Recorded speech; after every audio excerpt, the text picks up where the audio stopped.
आज के वीडियो में हम लोग पूर्वी घाट की पहाड़ियों को देखेंगे कि पूर्वी घाट की कौन सी छोटी छोटी पहाड़ियां हैं जिनको याद करना बहुत जरूरी है और एग्जाम में वहां से क्वेश्चन पूछा जाता है। तो वीडियो को पूरा देखिएगा। बिल्कुल एक एक मैप पे छोटी छोटी पहाड़ियों को मैंने बताया है। वीडियो कैसा लगा आप कमेंट करके जरूर बताइएगा और इसको याद कर लीजिएगा कि ये क्वेश्चन एग्जाम में आए तो गलत ना होने पाए आप लोगों का। ठीक है।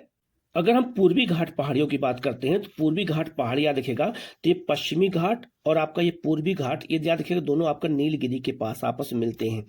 आप देख सकते हैं पूर्वी घाट की पहाड़ियां बहुत सी हैं जो तमिलनाडु में हैं। सबसे पहले याद रखिएगा सेवराय पहाड़ी ये भी पूर्वी घाट का हिस्सा है। जावड़ी पहाड़ी ये भी पूर्वी घाट का हिस्सा है। जिंजी पहाड़ियां ये भी तमिलनाडु में, ये भी क्वेश्चन एग्जाम में आपसे पूछा जाता है। चित्तूर पहाड़ियां ये भी तमिलनाडु में है, ये भी आपसे क्वेश्चन पूछा जाता है। आप देख सकते हैं यहाँ पे लिखा हुआ है आपका पाल घाट पहाड़ियां, पाल घाट दर्रा भी है, पाल घाट पहाड़ियां भी हैं। ठीक है, ये बहुत महत्वपूर्ण है। और हम नॉर्थ की ओर जब बढ़ते हैं तो आप देख सकते हैं यहाँ लिखा है पालकोंडा पर्वत माला, पालकोंडा पर्वत माला ये आंध्र प्रदेश में है, ये भी पूर्वी घाट का हिस्सा है। इसके बाद आपका है नल्ला माला की पहाड़ियां, ये आपके ये भी पूर्वी घाट का हिस्सा है, लेकिन याद रखिएगा ये तेलंगाना और आंध्र प्रदेश दोनों में है।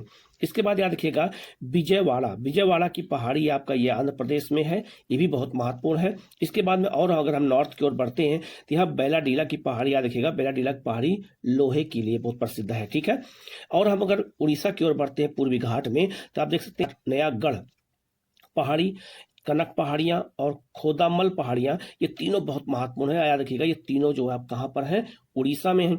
गरजत पहाड़ियां कहाँ, ये भी उड़ीसा में, ये भी पूर्वी घाट का हिस्सा है, याद रखिएगा। और यहाँ सुंदरगढ़ पहाड़ियां ये भी पूर्वी घाट का हिस्सा है, यहाँ लोहे का उत्पादन होता है। ठीक है, इसके बाद याद रखिएगा नीलगिरी पर्वतमाला यहाँ पर है, ये भी याद रखिएगा ये भी उड़ीसा में ही है। तो जितनी भी उड़ीसा में पहाड़ियां दिख रही हैं इनको आप अच्छे से याद रखिएगा।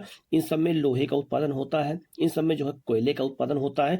ये बहुत महत्वपूर्ण पहाड़ियां हैं, बॉक्साइट का उत्पादन होता है, इनको आप अच्छे से जरूर याद रखिएगा, यहाँ से अगर क्वेश्चन एग्जाम में आए तो गलत ना होने पाए। तो इन पहाड़ियों को अगर हम बहुत अच्छे से बारीक तरीके से देखेंगे तभी हमें चीजें याद होती हैं, और इन पहाड़ियों को याद करना जरूरी, क्योंकि एग्जाम में यहाँ से क्वेश्चन पूछा जाता है। थोड़ा सा अगर हम मैपिंग पे ध्यान देते हैं तो ये सारी पहाड़ियां हमें याद हो जाती हैं और हमारे क्वेश्चन एग्जाम में गलत नहीं होते। तो आपको इसी तरह की जानकारी हम लगातार आपको देते रहेंगे, तो चैनल को जरूर सब्सक्राइब कर लीजिएगा। ठीक है, ओके, थैंक यू।